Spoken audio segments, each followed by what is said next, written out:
HarperVia and HarperAudio present The Tatami Galaxy, a novel by Tomihiko Morimi, translated by Emily Balistrieri, performed by Andrew Grace.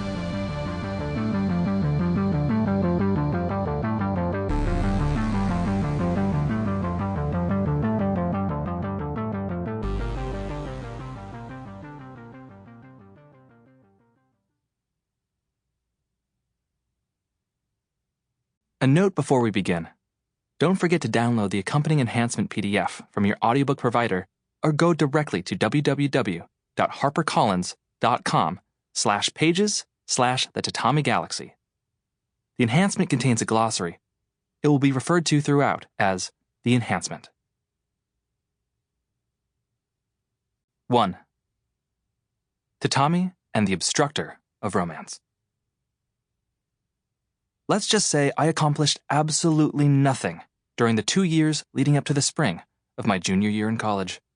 Every move I made in my quest to become an able participant in society, to associate wholesomely with the members of the opposite sex, to devote myself to my studies, to temper my flesh, somehow missed its mark, and I ended up making all sorts of moves, as if on purpose, that need not have been made at all, to isolate myself from the opposite sex, to abandon my studies, to allow my flesh to deteriorate. How did that happen? We must ask the person responsible. And who is responsible? It's not as if I was born this way. Fresh from the womb, I was innocence incarnate, every bit as precious as the shining Prince Genji must have been in his infancy. My smile, without a hint of malice, is said to have filled the mountains and valleys of my birthplace with the radiance of love. And now, what has become of me? Whenever I look in the mirror, I'm swept up in a storm of anger. How the hell did you end up like this? You've come so far and this is all you amount to? You're still young, some would say. It's never too late to change. Are you fucking kidding me? They say that the soul of a child at 3 remains the same even when the man reaches 100.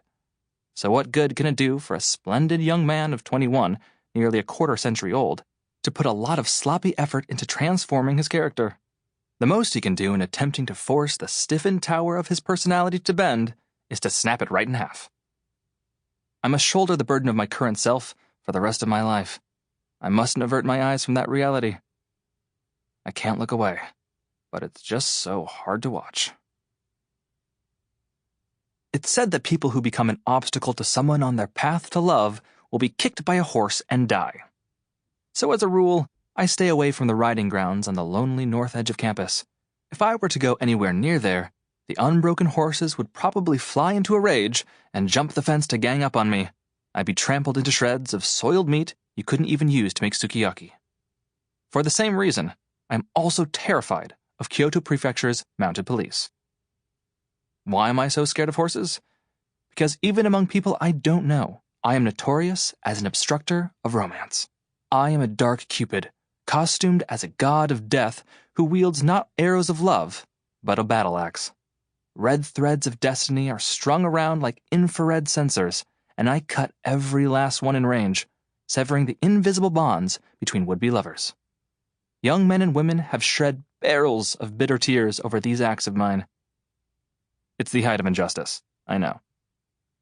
When I began college, even I sometimes quivered slightly with the thought that I just might have a rose-colored courtship ahead of me. And only a few months later, though it was clear there was no need to so temper my resolve, I had even decided in my head, I will not behave like a wild animal. In the company of beautiful maidens, I will be a pure-hearted, proper gentleman. In any case, I should have had the capacity to turn a blind eye to those men and women who forsook reason to recklessly pair off. Instead, at some point, I lost that capacity and turned into the kind of heinous fiend who delights in the sound of red threads being severed. Broken Heart Alley, where snippets of red thread float in puddles of bitter tears. I stepped into this cramped backstreet of despair under the guidance of a detestable character, a man who was both my mortal enemy and sworn comrade. Sample complete. Ready to continue?